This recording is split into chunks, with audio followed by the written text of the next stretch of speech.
And we're live. Welcome to Music Matters with Jason Tramm. Thank you so much for joining us for our unique podcast community, where we explore the triumphs and challenges of the performing arts world as seen through the eyes of distinguished colleagues. Thank you for helping us grow. We hit 1,736 subscribers as of today, and every day we grow thanks to people like yourself who listen and join our community. We have a fantastic guest today. We have Riccadonna. He's an acclaimed stand-up comedian. He's also an actor and a writer. He's written for shows such as Saturday Night Live. He's been featured in feature films. He's performed all over the world with the Armed Forces Entertainment, which has taken him to 6 continents. So we're delighted he can join us today. He's a hysterical guy. Welcome, Mark. Hey, thanks for having me. This is awesome. It's a pleasure, man. You're our first stand-up. So I'm a huge, people don't know this, I'm sure, but I'm a huge stand-up fan, so welcome. Oh, that's great. And yeah, talking to you earlier was awesome.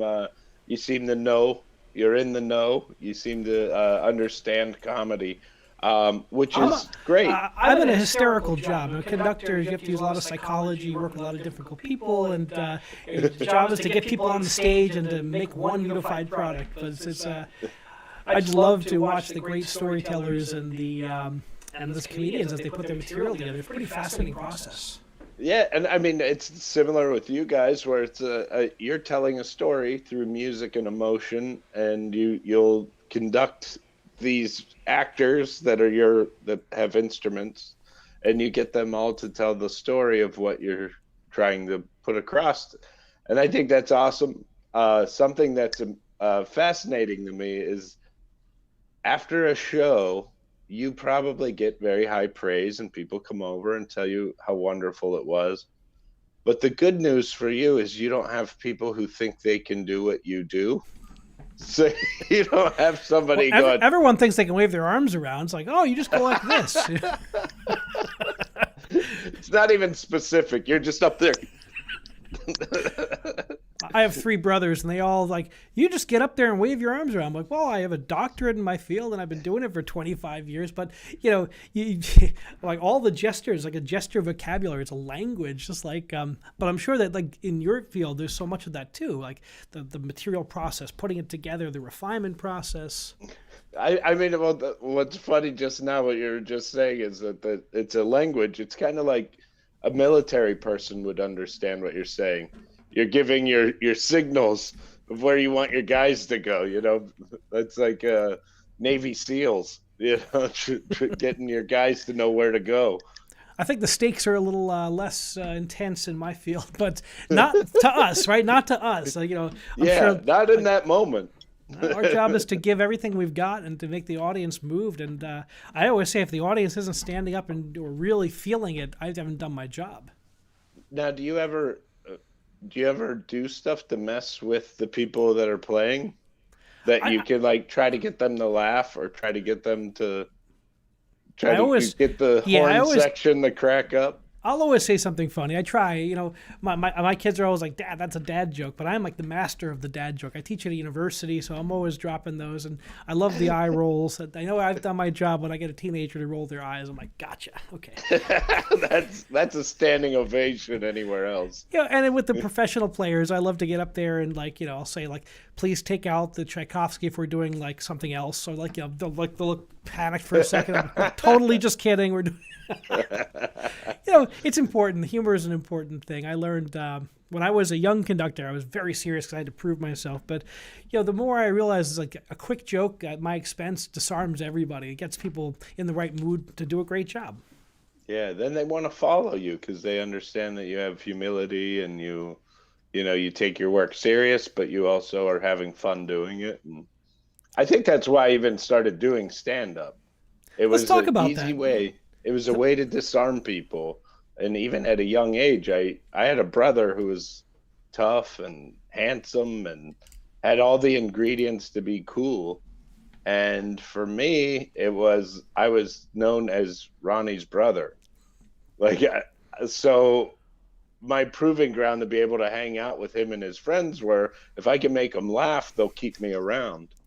So I didn't do it out of a defense of like not getting beat up, or I didn't do it out of any other reason other than I wanted to hang with the cool kids.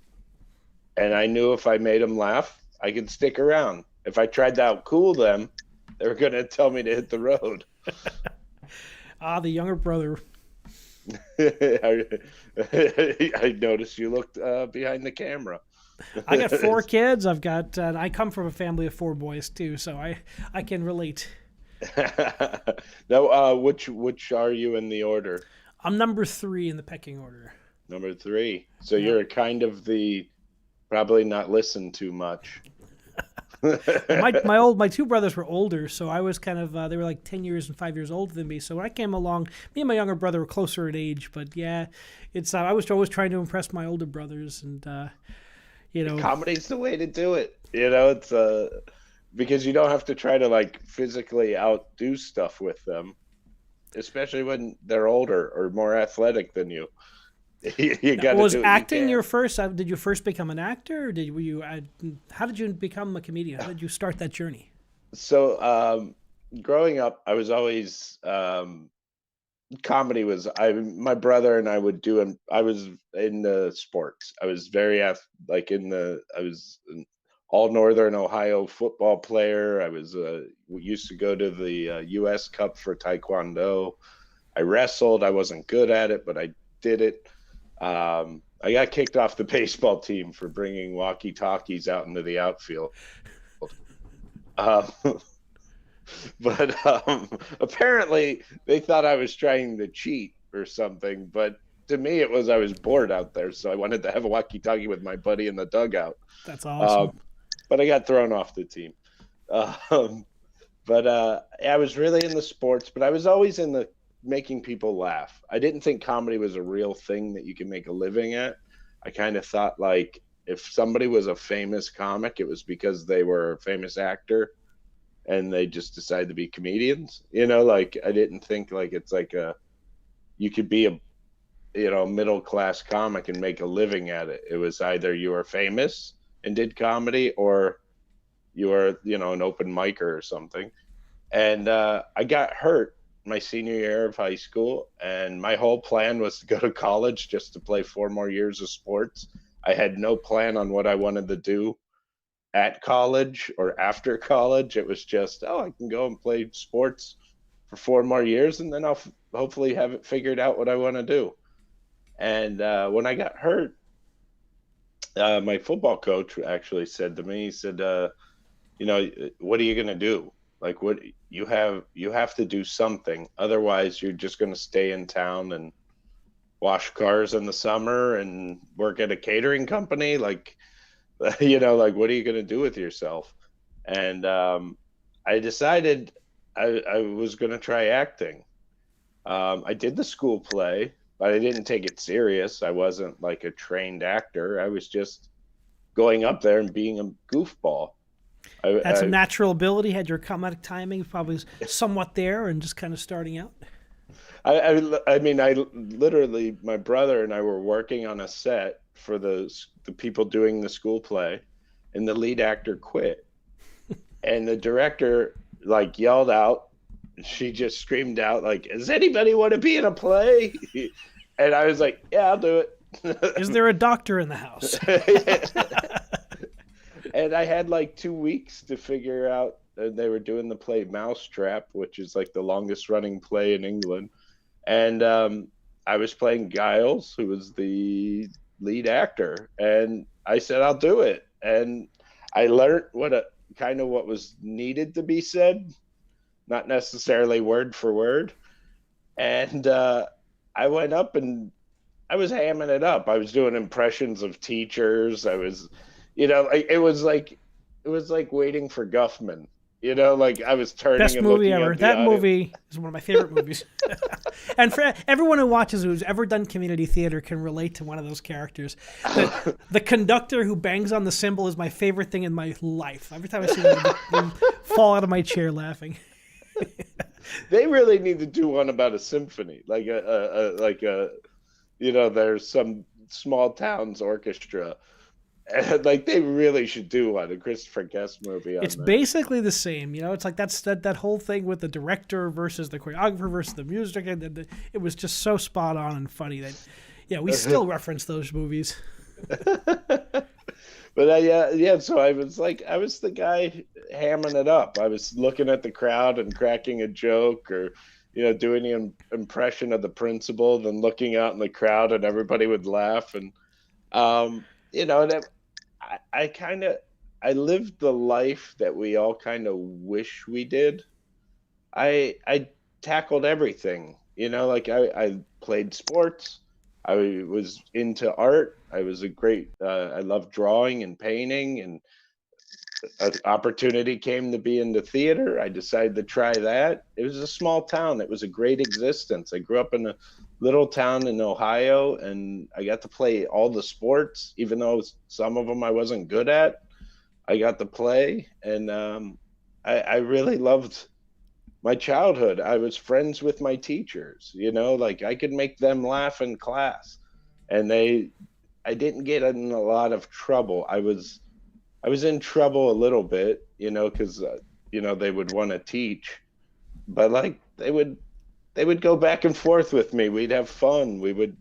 So I decided I wanted to try acting, and we So looked up all these. you're one of the comedians who's had a kind of a, some of them have had really tough personal lives. I mean, that's we of course, every artist, you have different types of artists that make it, that do the job, but it's very interesting. Some of them are really, Yeah, people have had a dark lot of past. dark, they kind of use that opposites kind of game to make it work for them. But interesting. And the thing was is like I auditioned for all these acting schools, from Carnegie Mellon to the American Academy of Dramatic Arts, and I went to, it's probably 20 different schools that brought me into audition, and the only one that let me in was the American Academy of Dramatic Arts. I found out later it was because after graduation, I asked the head of the school. I said, "Why did you let me in?" Like, I mean, they go from like 2,000 people auditioning, 200 get in, 100 make it to the second year, 20 make it to the third year. I got all the way through. So I'm asking Dino, the guy who auditioned me, I go, why would you have let me through? Like, the only acting I have is goofing around from high school. And my brother and I used to make home movies where we were cops in the 70s with big mustaches. And it Big was glasses. basically, yeah, it was an excuse to tackle each other onto a car. And, we videotaped it and then would make a story around it. And he said, he goes, well, you didn't have any bad habits. And Oh. I go, what do you mean? He goes, well, like a lot of people come in here and they already studied. So then when I ask them to do something different, you see how they take your notes. And a lot of them will resist your notes. And they're better actor than you, that are more trained than you. But every time we gave you a note, you just went, okay, and did whatever we said. So we knew you were trainable. So Thanks we for took sharing the that, because it's gamble. really good. We have a lot of young people, younger artists who listen to the show, and that's really great advice for anyone in any art form. Is there is, like, people come in with bad habits. It's much harder to untrain that and then put the new ones in there. Yeah. I mean, I imagine for you, I think, and this is, I imagine music's the same as acting, but it's like, trust your teacher. Don't resist it. Don't fight them. They are going to teach you something different, maybe, than you do. And then when you get out of their class or you graduate, take what works. You take, like, we learned every kind of method you could learn as an actor. And at the end, my one acting teacher said, now your job is to figure out which stuff worked, keep it, wring out the sponge. Whatever's left in there, that's your method. You don't have to, do just one way. Like, you can only do Stanislavski. It's like, take what works there, take what works here, and you put it together and make your own little thing. And if any young musicians out there or actor that's watching, just listen to these people. They know what they're doing. They're teaching you a way to do it. And when you're done with school, figure out what worked for you. It might not be what the teachers taught you. It might be a mix of them. But it's so important for artists to figure out their own way, but they have to learn it first. I always find that step from conservatory or from AMDA or from your training to the professional world is always a tough one for everyone. Tell us Yeah. how you negotiated those stormy waters. It was so I got into school and I was behind everybody. Everybody at our school have already did some college. They've acted in professional things. I didn't know. I couldn't name 5 plays by Shakespeare. Streetcar Named Desire is like, yeah, that's a black and white movie. They're like, no, it was a really great play. And I'm like, really? That's crazy. Like I had to do all this research and try, like when everybody else was going out, I'd be like, I'll catch up with you. And I had to go home and read like, okay, what's Hamlet? What does, like, what does this Not mean? a little pig, right?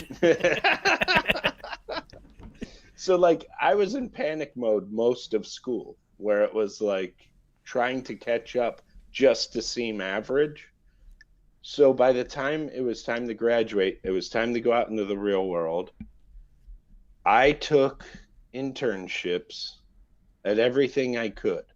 I went to casting directors, took an internship. I went to agencies, did an internship. I went to a management company. I did an internship just just so I could go in and see what the heck they did. I'm going, what's the difference between an agent and a manager? Why? I'm too afraid to ask because people will look at me like I'm crazy. Like, how'd you get through school? You don't even know that. So I just did internships to learn. And I tried to learn every aspect of the business.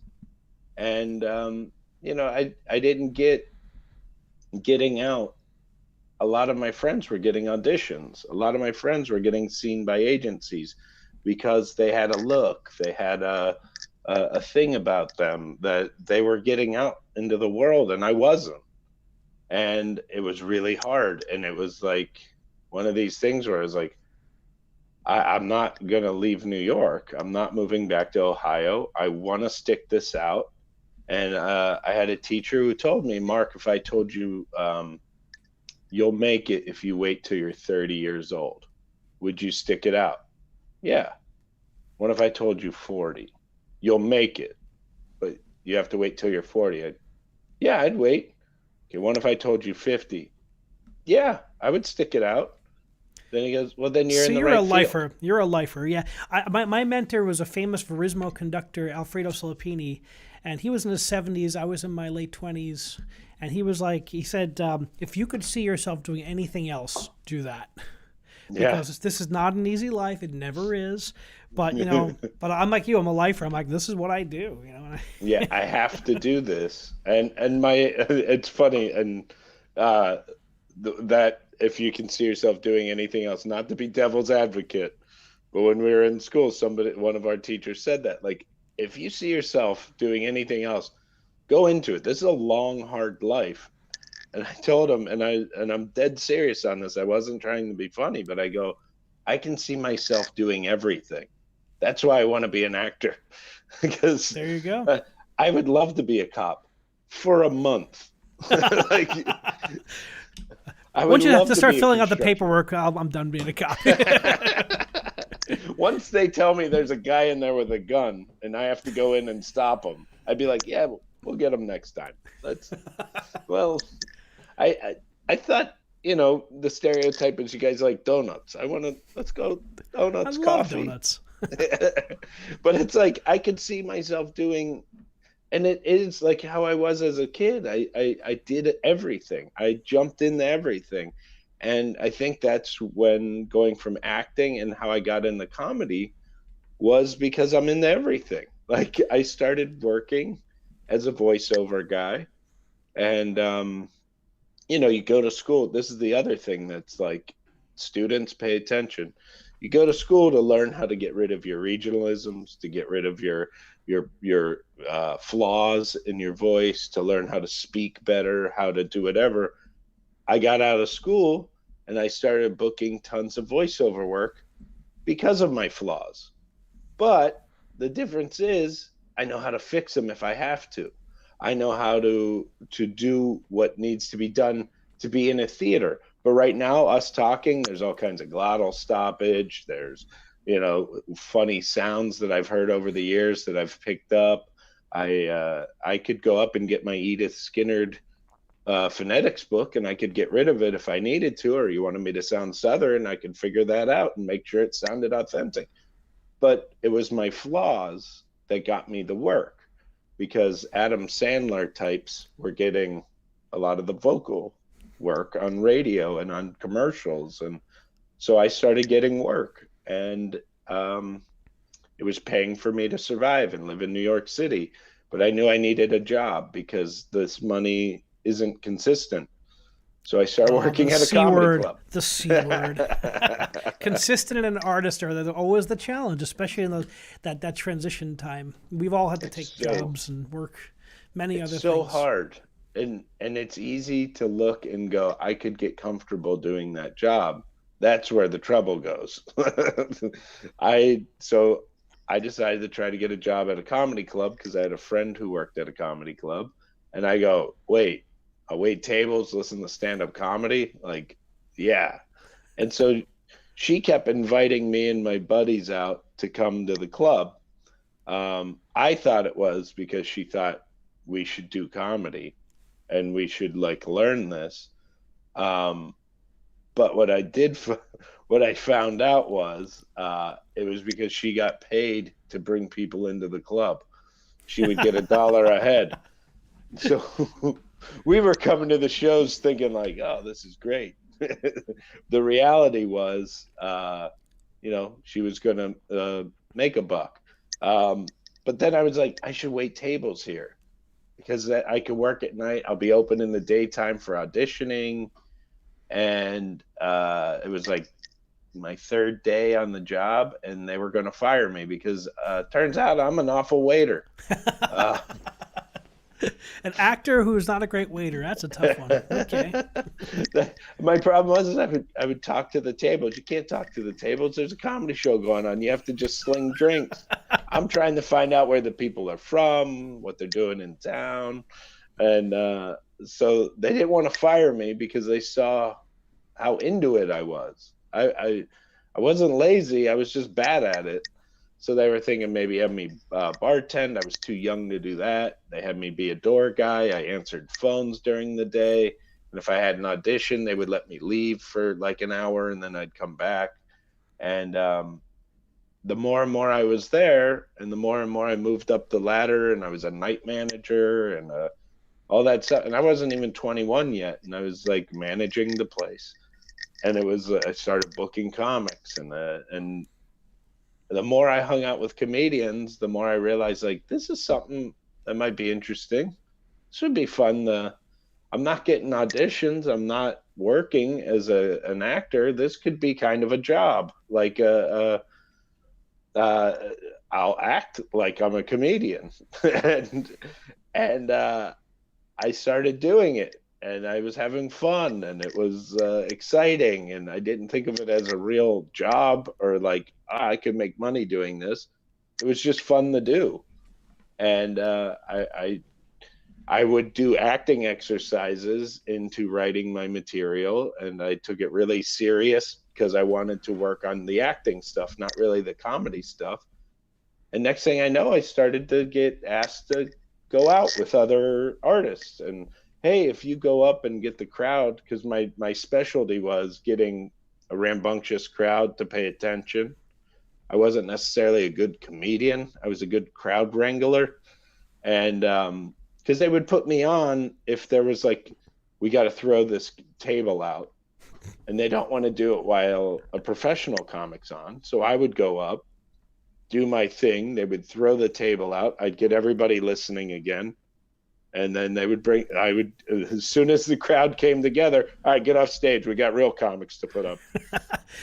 Now that's the best place to learn. You're around professionals, you're meeting the guys, you're here, you're talking to them. What is something you learned by just being around some of the people who were at the next level? Well, it was the number one thing I quickly picked up was these guys do the same thing every night. They make it seem like they just thought of it. The really good ones make it seem like the crowd got it out of them. They start talking to the crowd and leading questions. And then when the question comes up, they'll go, "Oh my God, that reminds me of," and then they do this thing and everybody's going, "Wow, how he was so quick on his feet. That guy was so amazing." And meanwhile, I've heard it 7 times this week, the same bit. But slightly different. They refine, they correct. The really great ones are always refining. I love that. Keeping it fresh, and you watch them tweak things, use a different word instead of this word, and then the really big thing was watching. You'd watch these super professionals like the Robin Williams, the Chris Rocks. They would come in because they have a television appearance. Chris Rock was doing the Oscars. He did an hour. He came in and did an hour. And he had 3 of his buddies in the back who are all great comics. It was like Patton Oswalt, Nick DiPaolo, Rich Voss sitting in the back. Wow. And he would go up, do an hour. They'd get off stage. You'd see him in the lobby talking. Then they'd leave and go to a diner and then probably go to other clubs. And then the next night, he'd come in and that half hour would be 20 minutes. And then they would be there and they would mess around and then they'd leave. Then he'd come back the next day. It would be 10 minutes. And you go, okay, he's taking the best ofs. Then he'd get it down to 5 minutes and then come back and it'd be another 10 minutes because they decided to add in stuff, new stuff that they think would work. And then that 10 would whittle down to 5. And you watched them prepare for television. And it was amazing to see, like, okay, they have an hour of stuff. You can watch somebody like Chris Rock bomb, and it's okay. He's not perfect. It's part of the process, right? It's part of the process. We all go through the process. Everybody thinks you have to be perfect the first time you do it, and it's learning it, and it's working it out. And every night, to every audience, to every whatever, it's different, and you have to start over. You gotta, like, okay, this isn't working 3 nights in a row. Maybe it's the material. Tell us about your first time on the stage doing a set. Funny enough, it actually went well. And I think a lot of people, their first time goes well because their adrenaline's going. They're so excited to be there. I think the audience feels that it's probably the same like when somebody solos, like they get their first solo, like you really get like, oh my God, this is and the audience is rooting for you. They want to see you succeed. So like it went great. And it was like drugs. Now I want to do that again. And I come back the next time to do it. And I didn't get the response I wanted because I was like, oh, it worked. I'm going to be great. And it didn't work. And then I just started chasing that dragon again. And I just kept trying. But the first time up was, it was nerve-wracking because I was secretly preparing to want to do it. I didn't tell anybody, but I was doing all my homework and I was doing the writing and I was doing all the stuff, but I wasn't telling anyone. So then as they were teasing me about doing it, the one night, a comic got off early. The next comic wasn't there yet. And the MC goes, now's your shot. And I was like, but what am I going to, okay. And I went up and it did go well. But, then it became that chasing the dragon thing where it was like, I want that feeling again. And you hit it every once in a while, especially like you get a new joke you're working on and you slip it into your act. And, it makes you feel good. Or there's a lot of, and I'd probably not with orchestra. I don't know how that necessarily works, but, or like a symphony, but I know with jazz, a lot of jazz guys talk about it. When you go off script and improvise, there's no better feeling. There's no better thing than when you're like, I'm off book and I'm just winging it. And sometimes when everything's working you feel unstoppable. You feel like you could walk through a wall because everything's working, everything's happening. And but then there are times you go off the book and you go, that's why I have a script. Like this isn't Yeah. going anywhere.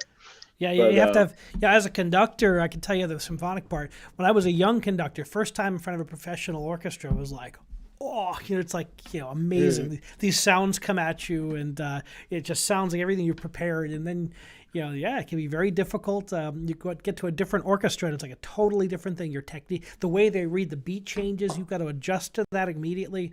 Especially when I'd go to Europe and I'd conduct over there, it'd be totally a different experience because sometimes I don't even speak the language well, or it's just a different set of circumstances. But my job is to get the best out of anyone who's in front of me, and as you do it more, it gets easier, I guess. And when you're conducting and you're in front of a group, and do you feel the personalities of the different sections, or is it individual people, or does that depend on how big the group is? Sometimes I'm in front of a 20-piece orchestra, 40-piece, 50-piece, up to 80.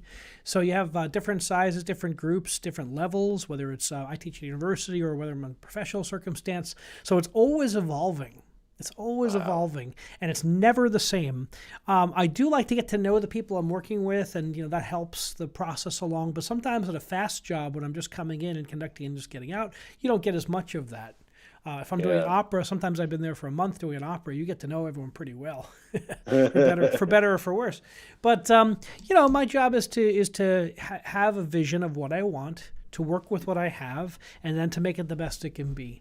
So it's a constantly evolving process, and finally starting to figure it out, I think. Yeah. Well, it's funny too, talking about opera. And this goes with the kind of theme I guess I have today of like kind of doing everything and jumping out into everywhere. I did a comedy gig on a cruise ship that was the Monsters of Rock. So it's all heavy metal people. Oh, cool. And I became friends with a lot of the guys. And I did a podcast. There's a really hard rock band. They're called Hatebreed. And their bass player, I think he's their bass player. His name's Jamie Josta. He's the man on the band. And he had a podcast, and he had me on. And he had me on kind of with another guy, Don Jameson, who's a metalhead. And it was kind of, I was the inexperienced person. So we were going to go through an album. And apparently, like, the like death metal, that's like when most people listen to it, they go, I don't get how this is a thing. It's the guy. My son's a drummer. My son's a drummer, so I do understand. So Jamie was telling me, he goes, well, when you get these like death metal bands, what you do, and he goes, we get stoned and you put it on, and then you flip through the book, the album, and you flip through and you look at the pictures, and the music gives you the emotion. It gives you what you're supposed to feel. It gives you the ambiance as you read along with the singer screaming, and you follow it along like it's a story. And I go, you just described the opera, except it's expensive scotch instead of pot, and it's an orchestra instead of heavy metal musicians. And I go, you just, because usually operas are in different languages, so you have to follow along with the story. And I go, you just described opera. It's just opera with denim on. There's nothing different. Art is expression, and whether it's that type of on my podcast, I have we have about half classical people and we have half contemporary people. So I've had a lot of rock bands, indie rock bands, European heavy metal, a lot of punk bands for some reason. They seem to be really interesting.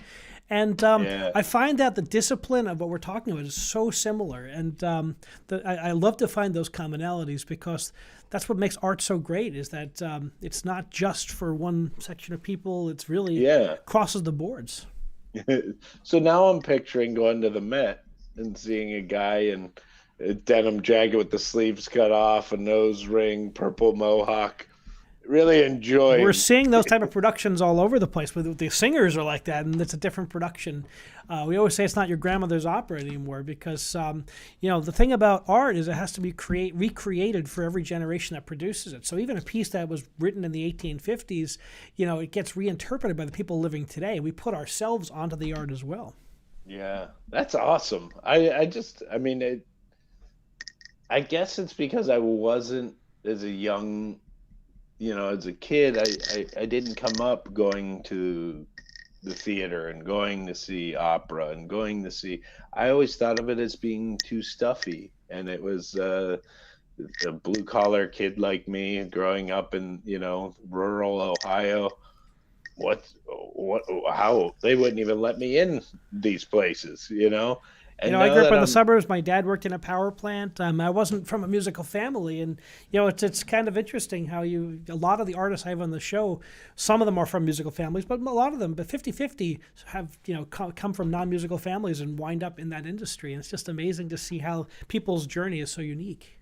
it's beautiful that and you start to learn the more I'm like podcasting and getting to learn and meet new people, and you start looking at the personas that you project on the people, and then you realize like no, they're just regular people. And in this happened even before doing the podcasting. I always thought that tortured artist thing, it always bothered me because I'm a happy person.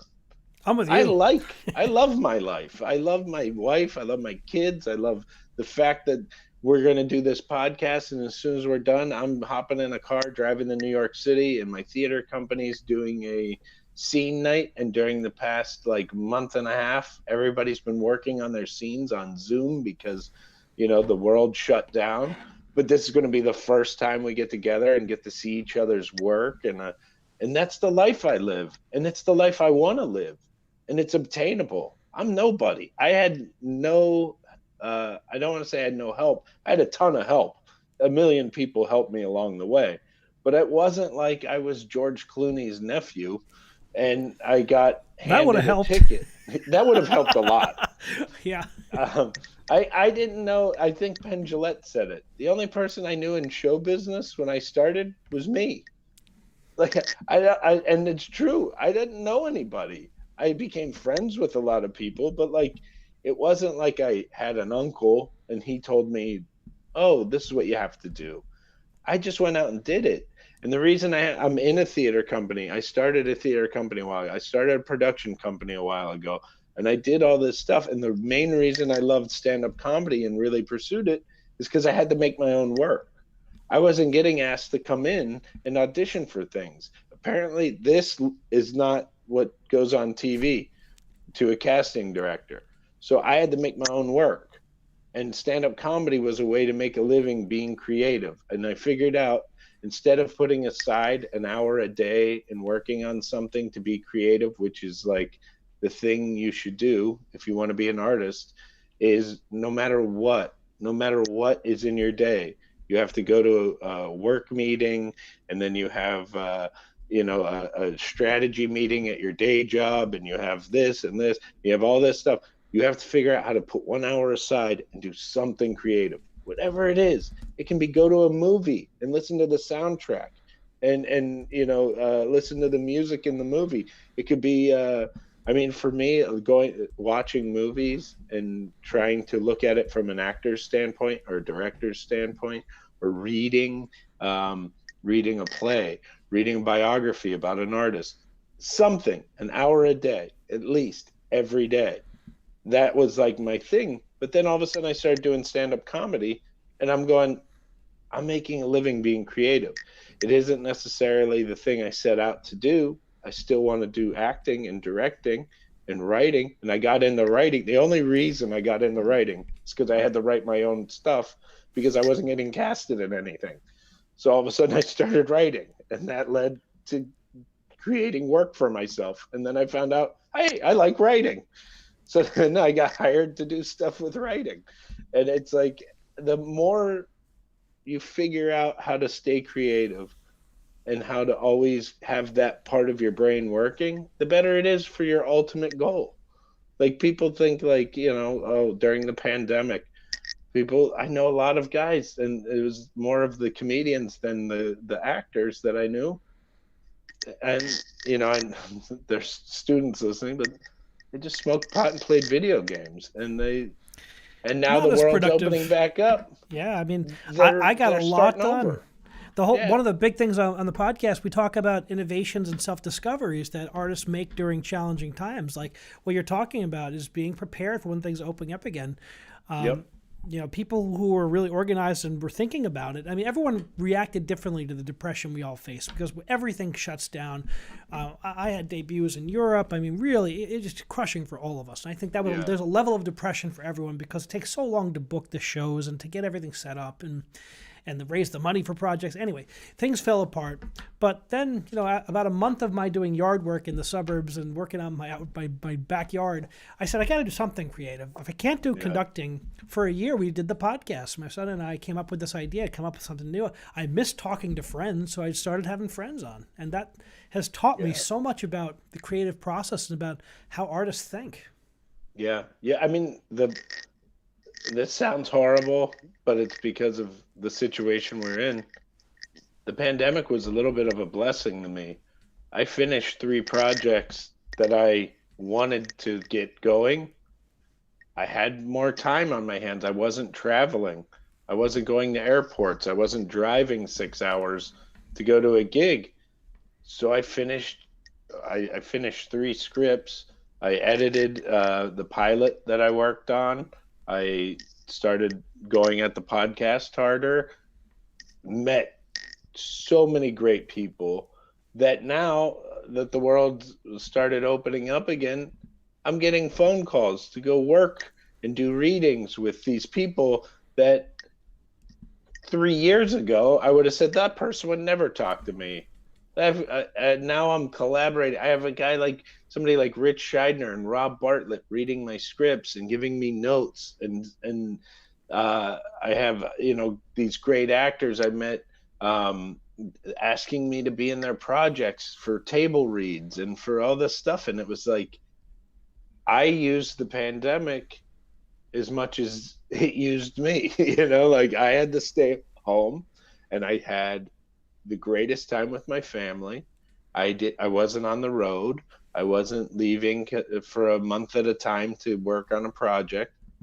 I went to bed every night, tucked my kids in, woke up, made them breakfast, but I also worked on all kinds of things that I've been wanting to work on. And I could have got depressed and just sat and played video games or stayed in my room, and you know I could have did a million things, and I could have cried about it, and I could have whatever, or I could go out and do what I would do anyway. Like if I gave you enough money and said for the next month I want you to just finish a project that you've been wanting to work on. You have that book up there? Okay, write it. And that's what I used the pandemic for. Oh, okay. I finished the scripts that I wanted to do. I have a read next week for industry to see if it can get made. And it's because I wasn't going to lie down and let this thing beat me. And I also, going back to a little circle back, because I'm kind of all over the place. I apologize. I had a lot of coffee today. Me too. Um, I the tortured artist thing to me is bullshit. You can have it all. People think you have to be a tortured artist to create great work, and I think the opposite. You have to have a balanced life. You have to have a happy life. You have to have a meaningful existence to be able to put out great art. I have two at least kids over that I a would do long period of anything for. time, right? A long period of time. A lot of the real tortured ones tend to burn out real fast. Yeah. I mean, I went to school with a lot of people that went into acting that were they couldn't wait to let you know how tortured they were and how they're doing. And I, being newer to acting, I thought, oh, maybe I'm in the wrong field. I have 2 parents that loved me and support the fact that I'm doing this. I I never faced hard adversity.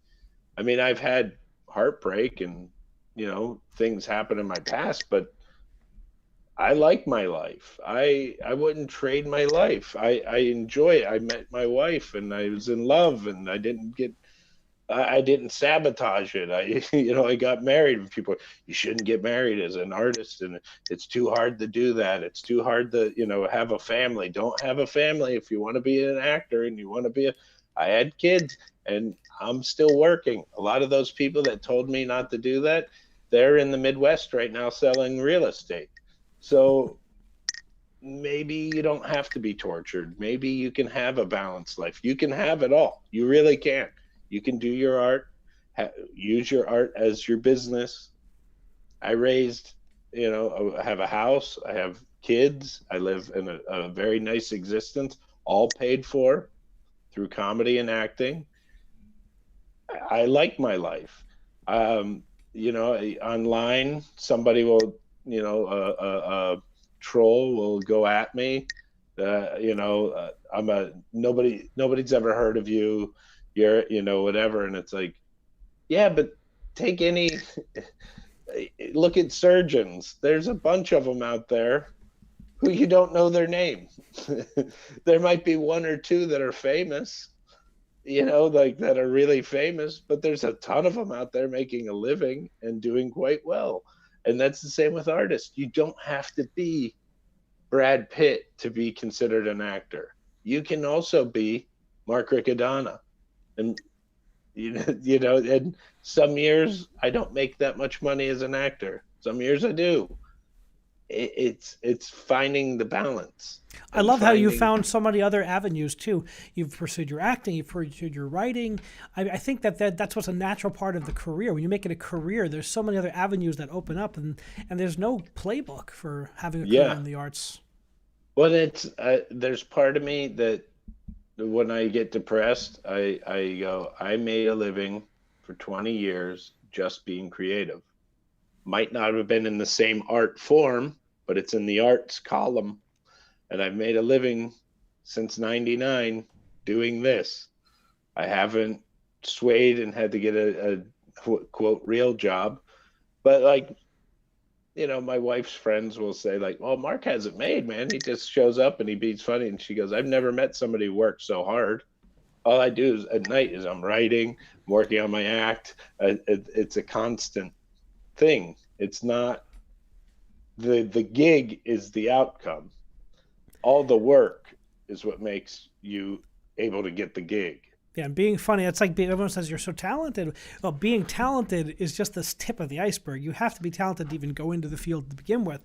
Then comes all the training and the education and the work, and then setting up the budgets and setting up the projects, and that's also fun, right? I mean, that's the fun part of it. If you don't enjoy that part of it, that's what I would tell somebody. Maybe you need to find something else, because if you don't like the work, you're probably not going to enjoy the gig. And I know a lot of really great comedians who have careers that people would die for, and they can basically, I say they committed suicide, but drug overdoses, burned out from different reasons. So sad. Some of those talented people. I'm a huge fan of the stand-ups, and you hear some of the stories. Read some of the stories. I'm like, how could this person who's so brilliant on stage, and that's part of the part of their legend. Well, somebody who I really, really loved and I was close to him was Greg Giraldo. He was never happy. He was never happy with the outcomes because he thought he strove for more and he didn't enjoy the ride of it. If you don't enjoy, for musicians, if you don't enjoy practicing in your room, you're not really going to enjoy, you're only going to enjoy the concert. You're not going to allow yourself to enjoy it after the concert's done. And the concert is the tip of the iceberg peeking over the water. The rest is underneath and behind the waves that nobody sees. I say for a conductor, I can say for myself, I spend most of the time at 3 a.m. studying scores and picking programs and doing budgets. I mean, that's 90% of what I do. That's so, and this goes back to my youth. When I graduated high school, my football coach said, he goes, Mark Riccadonna, in all the years I've ever coached, was the only person who was pissed at the last day of practice. He was pissed. Loved practice. I thought practice was the most fun part. The game was like, it's the game. I enjoyed being with my friends and practicing out on the field. And I knew even then I used to go, I'm going to look back at this and go, these were the days. And that's the same with when you're in your room practicing your instrument or writing or, you're sitting, and it's hard. It's a hard life. It's so easy. Thanksgiving, the whole family's together, and I'm up in my room working on something. I'm writing, and I can't wait to get down there and be with them. It's not like I don't want to be with them, but it's so hard to stay in that room and go, I have to finish this, and then I'll come down. I was listening to your last CD on Spotify, and a lot of your jokes are informed by your family. How much of that is embellished, and how much of that is kind of is actual your life? It all comes from truth. Usually the punchline's the lie. But now the new stuff that I'm doing now that I'm going to be recording at the end of February, we're doing a taping at the end of February. It's almost all exclusively true. I stretch the truth, but it's not necessarily like take a hard turn, because I'm developing. I was a storyteller, and I'm developing even more into a longer form of storytelling where it's interesting because now I'm seeing a lot of people going into the storytelling realm, and so now I'm finding myself putting in almost, like we were talking about before we came on, like I'm almost putting in dad jokes inside the stories, and I'm starting to turn it into these like there's goofy moments within a real story, just to keep the laughs up. But I'm really enjoying where it's going, and then it also helps feed in with my writing for scripts, and because writing dialogue and acting it out on stage, it's an acting exercise. And then now I started getting into writing over the pandemic. It's an exercise to help me with my writing for scripts. And I find that everything feeds each other. Like, I find that my conducting feeds into my teaching feeds into my planning. It all, when you put it together, it's just exciting. And it's, I love the possibilities of where things can go, and the colleagues you work with. It's really a great career. So I got to ask you, sure, getting into conducting, how does that happen? Were you a musician or a singer? And understood arranging? Or no, I was originally a singer, and I played piano and viola when I was a kid, and I wanted to be an opera singer, so I went to school for music and studied it. And I had a good voice. I was a very good musician, but I didn't have a big enough voice to be an opera singer like I wanted to be. So I graduated college. I started teaching music, and I was also singing professionally at night in New York and around. But I was teaching full-time high school. And I had this crazy idea about 6 years into my teaching career in the public schools. I said, you know what? I want to do something different. I want to do something a little bit crazy. And I'm like, I'm going to found my own festival. So I just started putting my connections together. I conducted a community theater production of Gilbert and Sullivan, a church basement. And I'm like, I like this. This is pretty cool. I get to move the pieces around the board. I get to help cast. And I founded my own festival. I raised money for it. And that one performance got me into my doctorate on a full ride. So wow. I learned, I was conducting in school, but I wasn't professionally conducting. I started, I got into my doctorate. I got hired. You were doing some back alley conducting? Yeah, I just learned it on the streets. And when I got to my doctorate, I took it very serious. I became a sponge. I'm a sponge. I love to learn. So I was around great people in my doctorate, and then from there, I was put around other great people, and then I was very fortunate. I always had the best mentors who pushed me.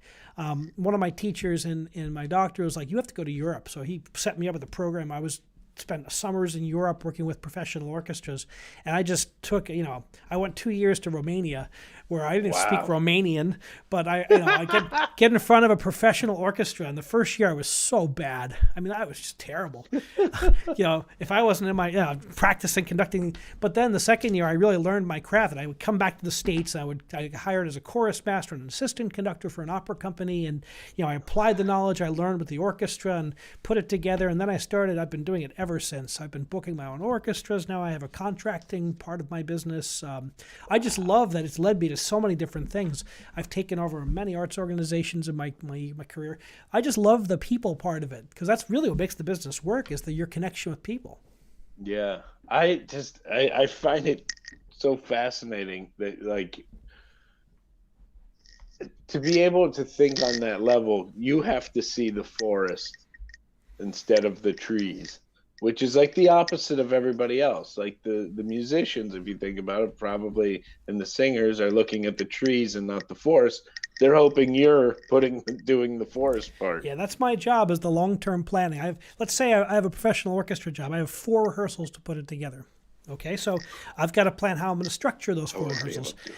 If it's a famous piece of music, they've all done it before. Like, I just did a recording session with a wonderful pianist, Karina Pagosian, in New York City at the Domena Center, and it was a kind of an experiment. We were producing a piece that's going to be aired on YouTube. I mean, we're putting together a 40-piece orchestra. I contracted the orchestra, put together the band, the players, and then we had a 3-hour session to put a concerto together. It was, and I mean. I love a challenge. I love new projects. I love working with my colleagues, and it's just exciting to get to collaborate. And the collaboration makes me better. That's what a conductor is, a collaborator. Yeah, you're basically like a contractor.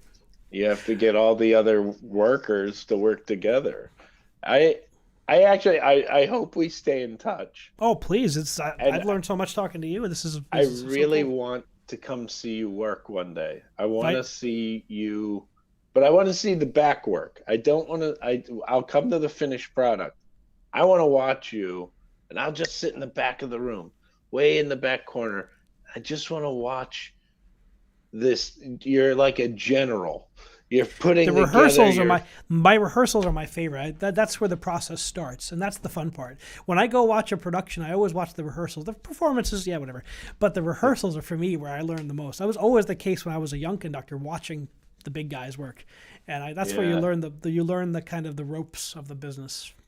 Yeah, to me, it has to be the same as directing a play. When I direct a play or a reading, it's like I work with everybody. You work with them. You're basically, sleeping with everybody, because you're just, you got 48 hours to figure this out. You put it all together, and then when it's opening night, my favorite part's looking the actors in the eye and going, "Okay, it's yours now." Yeah. Like, I'm done. I'm done from here out. I'll sit in the back. I'll take notes if you want them. But now it's your play. It's like, the interesting thing about being a conductor is, when you're a director, you have to step back, and then it's your play. When you're a conductor, I still have a big hand in what the overall. Like that's where now the show is kind of like in an opera, that the show is like, I move the tempo, I pace the show. And if the pacing isn't good, it's boring. It can, the singers don't give their best if the conductor's not with them. I have to breathe with them. I have to think with them. And that's my favorite time, is like that moment where you like, now it's my show. Okay, watch me. We're together. My job is to make their job easier, is to help them, but also to have the overall picture of what I want at every moment. Happen. So you're like a film director, really, more than a theater director. I think so. Because you're in the moment, at that moment, yeah, and you're kind of you're steering the ship. Your vision has to come across to the audience. I always think of like steering a ship, right? You know you're going to across the Atlantic and you're going to France, let's say, but you also have to be, if there are rocks in the way, you got to get out of the way of the rocks. You're steering both long term and short term, and you're in the moment at the same time making art. So there may be times when I can give a little less, or the orchestra's just doing exactly what I want, and I'm just kind of enjoying the ride. And then there's times when I have to actively take the wheel and get in there. And that's the fun part. It's not choreography. It's actually listening in the moment. You have to be totally in the moment. So what's the stereotype of a conductor? What's the negative stereotype? What's the positive stereotype?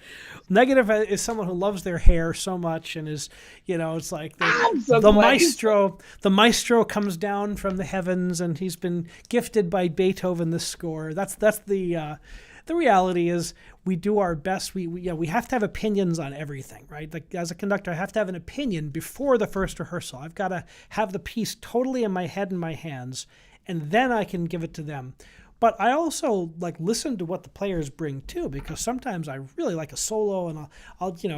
But it's that collaborative process, but with a vision in advance. So that's the reality of what it is. But I love the the person who's so in love with themselves, and the players can't talk to them. Back in the day, Toscanini, the great conductor from the 50s and before, he was the one that Bugs Bunny did the impersonation kind of. He's one of the old school maestros who, like, if someone made a mistake, you're fired, that complete autocrat, who Zeus descended and there he was. That doesn't exist anymore in today's not as much today, because now the orchestras have a big hand in who gets hired as the conductor. Yeah, so you better not. And be they don't want guy. an asshole who's we have to so terrible. Time with him. Yeah, they want a collaborator. I think that's much more today, is more of a collaborator and less of an autocrat. Yeah, I just find it so fascinating that it's I really want to watch you put this together, because it the more you described it, the more I'm going, no, it's not necessarily the same as a play director. You are a little more, your hands are in. Like it's a lot of directing is kind of nudging people to do their best work, but it's up to them to come together and kind of do it. There's a big part of that. Whenever I direct an opera, whenever I conduct an opera, like I'm working on a production of Bohème right now, which is really exciting. I've got a great director, and I've loved working with her, Andrea Del Giudice. She's going to put this incredible modern. It's going to be set with homelessness as a backdrop and subways, and it's going to be a very different type of production. And she's going to put her vision on the play, right?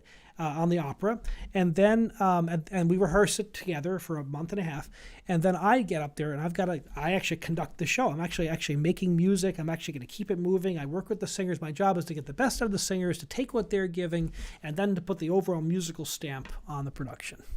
Wow. And it's exciting. I love opera. Opera's just, and musical theater. I just love storytelling. It's all storytelling in the end. Yeah. And it's wild because, when you're doing opera, or you're doing like probably with like an orchestra or a symphony or whatever, it's getting your story across, but just through the music. And that's a little bit, I mean, and that's why I'm fascinated with dance. And I know that's not like a popular opinion with like, stand-up comics or whatever, but I would not expect that conversation. I love ballet. I love modern dance. Yeah. Because they're telling a story through their bodies, and it's like, if you get in tune with it, it's so beautiful. And it's amazing. I'm a meathead from the Midwest who played, I'm Al Bundy. If I didn't get into the arts, I would be Al Bundy.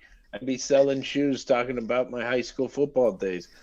I love the arts so much, and I think it's important for guys like you and for guys like me to be able to introduce the arts, that they're not this stuffy stuffed shirt looking down. You don't have to be Frasier and Niles to enjoy the arts. Those actors probably weren't either. Play those people. But you can be a regular dude and enjoy this. And most likely you already have the appreciation and the knowledge. You just haven't had it with the symphony.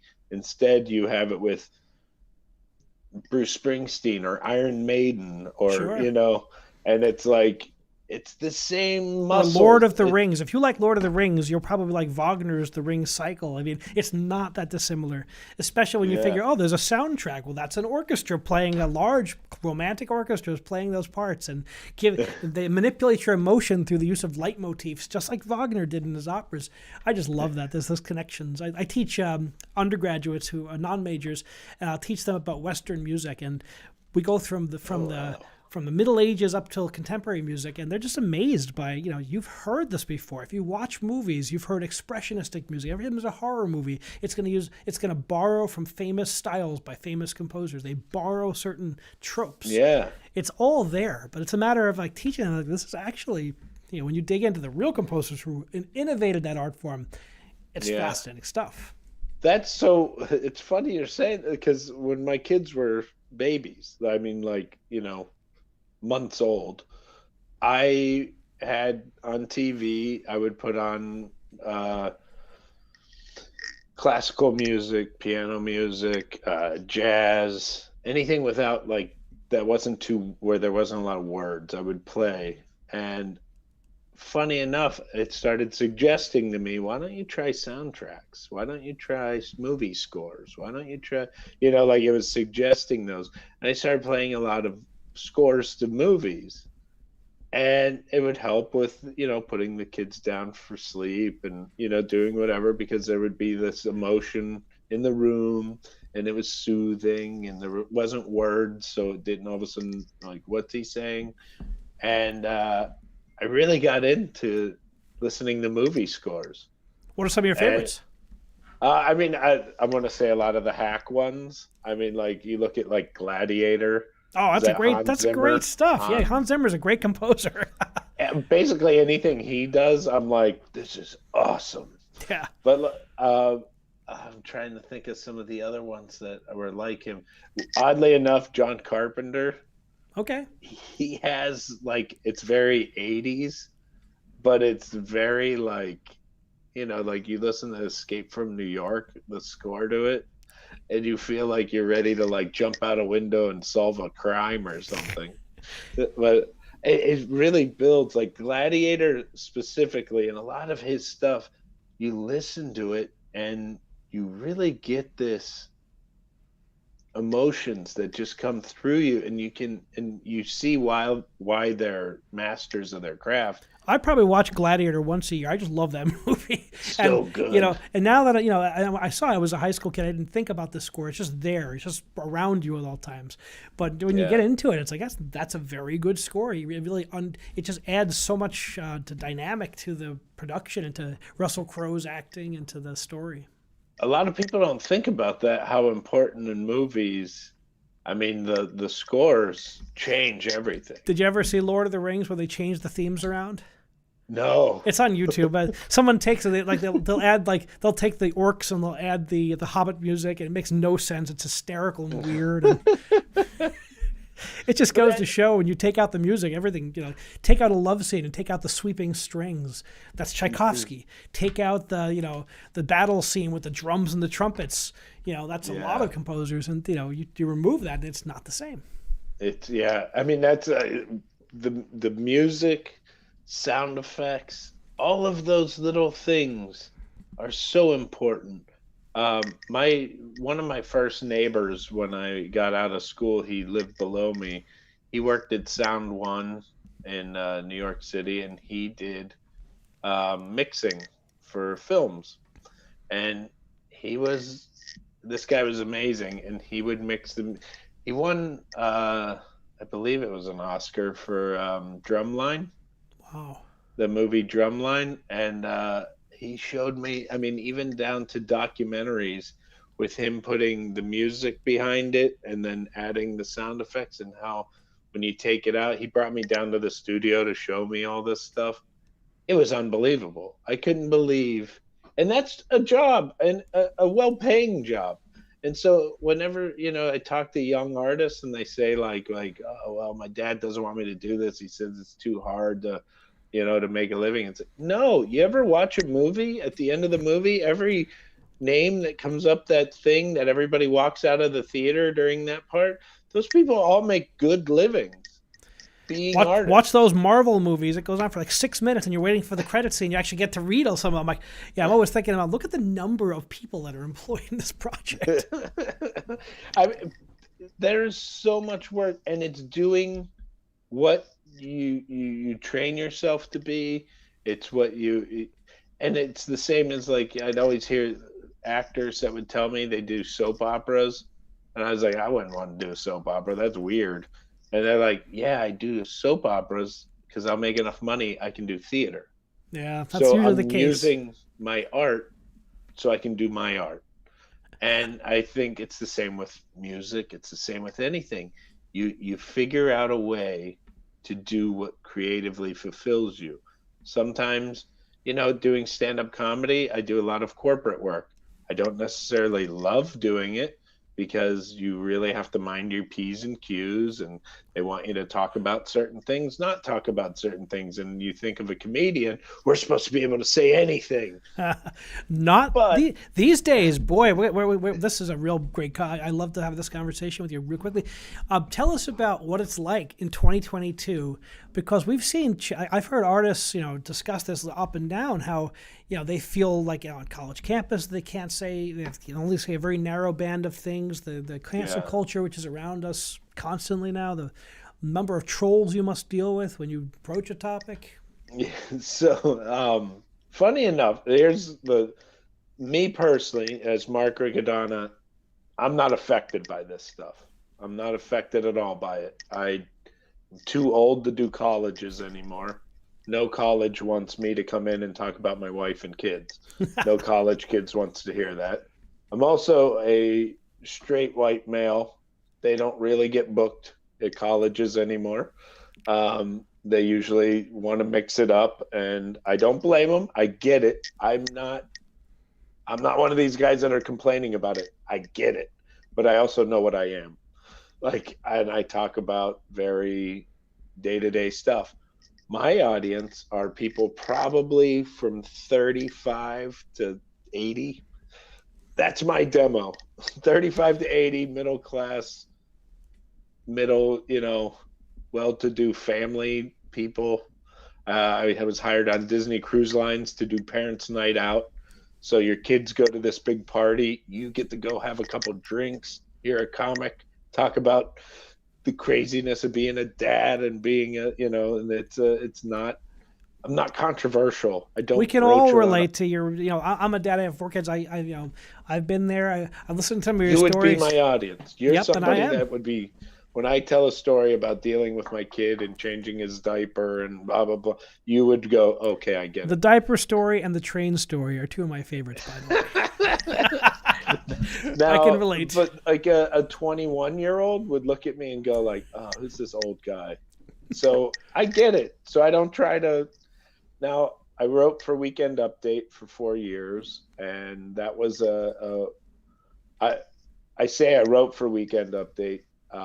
What that means, I was a contributing writer, which means I wrote 1,000 jokes, sent them in, and only got paid if a joke made it on air. Wow. So it's not like... Didn't know how that works. Didn't know how that's fascinating. Okay. If you're a staff writer, very different story, very amazing pay, very amazing everything. But when you're a contributor, you're just basically a hired gun. If they use your stuff, you get paid.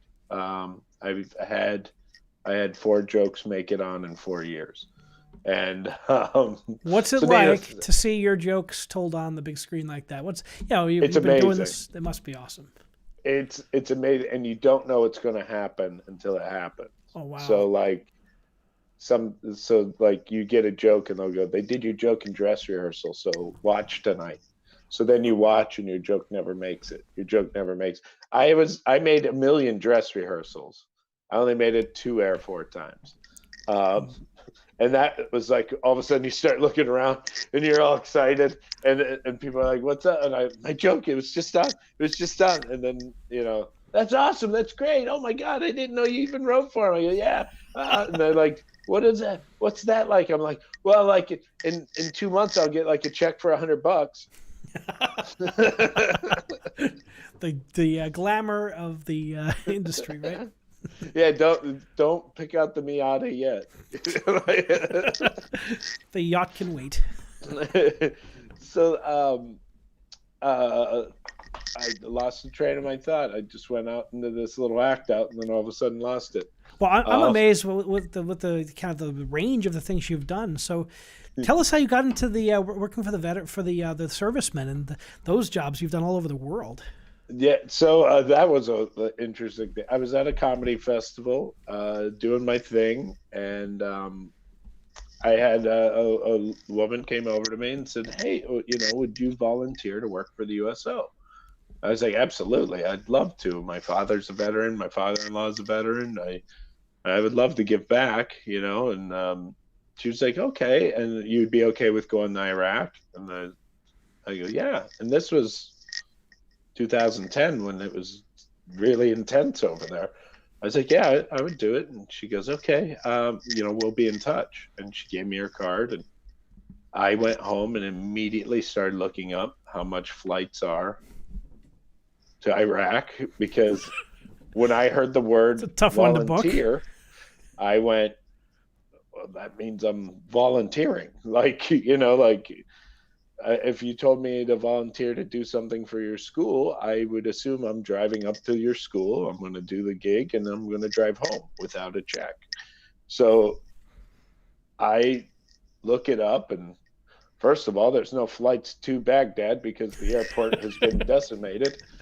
But you could fly to Kuwait and then possibly drive through a military thing. I could rent a car and drive in if they'll let me in. But I imagine since I'm doing shows for So them, you're I would saying there be were able logistical challenges. to. So I'm looking up all this up. Flights to Kuwait were like 6 grand, and so I immediately emailed her and I said, I think I made a mistake. Um, I gladly will do the gigs. There's no way I can afford to do this. Do you guys have a way I could maybe borrow money? Like I could take a loan out with you guys, because I imagine it'd be lower interest rate than me going out and getting a credit card, maxing it out just to do a gig. And she was like, "Oh, well, I mean, we pay for your travel and we We fly get you you. there. Yeah, thank God. You won't be taking commercial flight into Baghdad International, and you'll be flying with the military, and and we also give you a per diem per day that you're out to help pay for any expenses and any of that." So I was like, "Oh, then yeah, I'll go tomorrow." I thought I had to pay for this. I don't have 6 grand. I'm a broke comic. So what was it like So getting in front of the troops? And I mean, that group needs to laugh more than any, I'd oh, imagine. so it was so intimidating because you're going in. These people are, you know, first of all, your audience all have guns on them. They're all standing there with their guns on their back, just leaning against their rifles. And you're doing these shows, and they're so appreciative.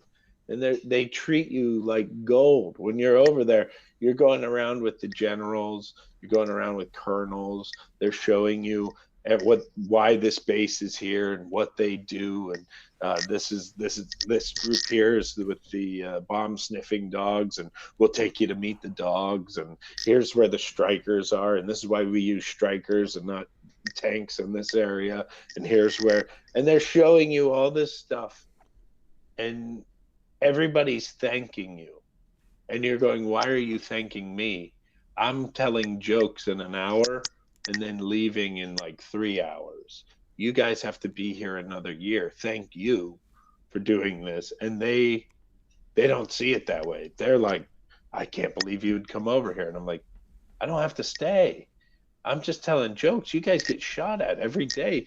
We've gotten the bases, and like they lost people like a couple days ago because of an IED or whatever it's called. And they, they're like, we really need this comedy. This will really cheer up morale and get people excited, and you just realize like it's the only time I ever felt like doing comedy was important.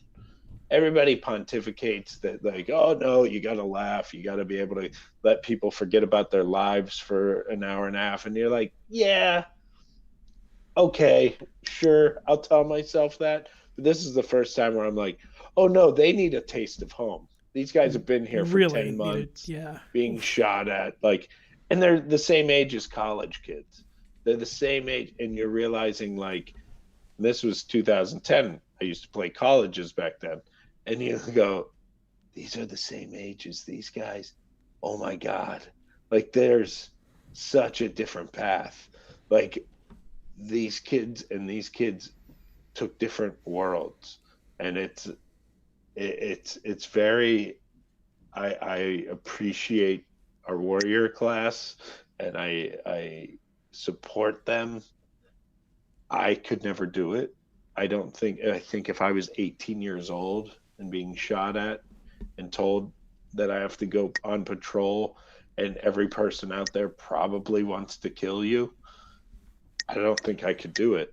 Yeah, I don't think I. what a life, what a job, and you respect those people so much. We've had a couple of singers who've been on USO tours, and yeah, it's a great. I just find that incredible to give back like that. How many performances have you done, if you had to guess? So I've done 22 tours where I've Wow, gone over. Some of them are like Iraq was a month long, and you did 2 shows a day. wow. So I actually never counted them up. I should do that, but it's a lot, and it's weird because we did Iraq, then we did Kosovo, and we did like up in Alaska and Hawaii and Guam, like all these radar bases that don't really get a lot of entertainment. They're kind of Yeah, in that the middle of Hawaii is a nowhere. tough one there. That's a tough one. That was a rough one. I we made a deal on that tour where, like, we're gonna have a Pearl Harbor drink in Pearl Harbor. We're gonna have a Singapore sling in Singapore. That was the drinking tour. But then it was, and look, I would never say no to doing it, but like they sent us to like Portugal and Spain and Germany and the Netherlands and Italy and Greece, and you're going like, these guys don't need us. Like, there's so much fun stuff to do here. I wouldn't go to the comedy show. But when you go to like a war zone, it's like, wow, oh my God. Man. But then like these little islands, Marshallian Islands and like Diego Garcia, which if anybody's a Transformer fan, Optimus Prime's there. Um, but but like they send you to these and you're going, this is paradise. Why do they want to have a comedy show? But you realize they're there for like 2 years. They don't see anybody from the outside, and it was like when we were over there, it was funny because like they would talk about other comedians that came over, and they'd be talking about like famous comedians, but they have no idea they were famous because they've been overseas so long that they Oh don't my God, know. that's funny. So they're like, we had this guy, his name was like Christopher Titus. I guess he has a TV show. And it was like, yeah, like that's been off air for a while. Like you don't know who Christopher Titus is? They're like, no. Are you famous? Like, no. I'm just a regular club comic. But they didn't know that, so we got treated just as well as the celebrities. That's fantastic. Well, that's great that you can give back that way and actually use your art to help people. Isn't that a great feeling? Whenever I can do that, I always feel like that's why I do this. Okay, that reminds me Yeah. sometimes. It was a big wake up call to me that it was like I it was self-indulgent to me that I was like, it was a lot of like, I do this because I love it. It's not important. And in fact, I have a book that I'm just finishing writing. And it's called The Beacon of Insignificance, because as an artist, you're this bright beacon putting your stuff out there, but it's so insignificant in the real world of like, and that was a wake-up call to me to go, no, it is important. It's important to put art out there, and there needs to be art out there. And in Because so many different ways, like whether it's the musical arts, or whether it's the comedy or acting or theater, live theater, and it needs to be at so many different levels too, because without it, like, I think with COVID, and we lost almost all live music for a year or a year and a half. I mean, that's inconceivable for me and my colleagues, right? That's like, but, we had to find ways to maintain our relevance, to keep spirits up. And where would we be during the COVID pandemic, for example, if we didn't have Netflix, if we didn't have Spotify? Where would we be? Yeah. And the importance of art is bigger than my little comedy thing. Picture, and this is a lot with COVID, where you actually could picture the world without art. Picture and I say country, I don't want it to sound political, but like picture our country with no art, with no culture, with no anything to teach. That's what art does. It teaches you. It teaches you tolerance. It teaches you about other lifestyles. It teaches you about different. You can watch a movie or hear a piece of music that can change you. And I say all the time that I believe I'm quoting somebody, and I don't know who it is. One of my teachers probably said it. We'll write You them a go to the $100 check after the show. You'll get it in 4 months. Uh, but you go to a movie to be entertained. You go to the theater to have your life changed. And it's probably the same as music. I can go put on a record. I still listen to vinyl. I can put on a record and it'll entertain me for the day, and I can listen to the music. But to go and see it live, to see you do your art, that's life changing. It changes your perspective. It takes you out of your head and it puts you in a different head. It allows you to see the world through different eyes. And that hopefully helps people come together. And it hopefully helps with the tolerance, there's people who are afraid of other people's lifestyles.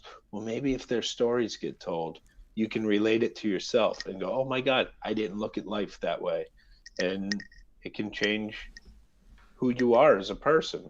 Art makes people a better people. Amen, brother. That is some powerful words, and I really appreciate that. Really appreciate your perspective, and it's been great getting to know you on the show, and I can't wait to see you perform live. How can people find out more about Mark Riccadonna? So I'm the only Mark Riccadonna out there. So there is another Mark Riccadonna, but he's not on social media. He's a construction worker in New Jersey, and he's a very nice guy. Met him. That's funny. He lives in Princeton, New Jersey. Great guy. If you need some construction work done, look him up.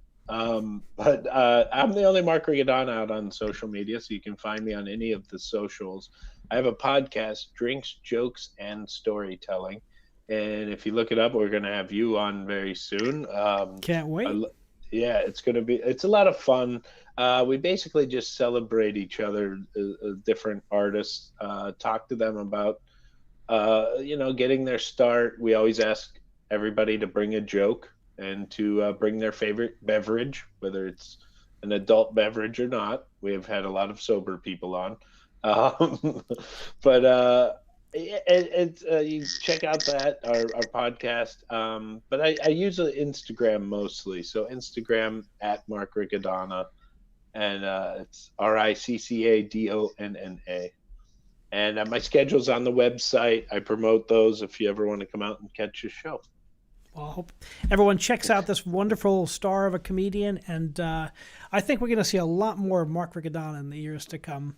That type of hard work and the course you've laid out, the work you've done is obviously paying off. Thank you. Thanks. Thank you so much. Can't thank you enough for having me on, man. This has look been forward a to beautiful hour. Seeing you on the stage and to continue our discussion. Awesome. Thank you for joining us on Music Matters with Jason Tramm. Please remember to subscribe on YouTube and smash that bell icon for the most up-to-date information on our upcoming guests and topics. Remember to like and share videos as it helps our community grow. And remember, keep music alive.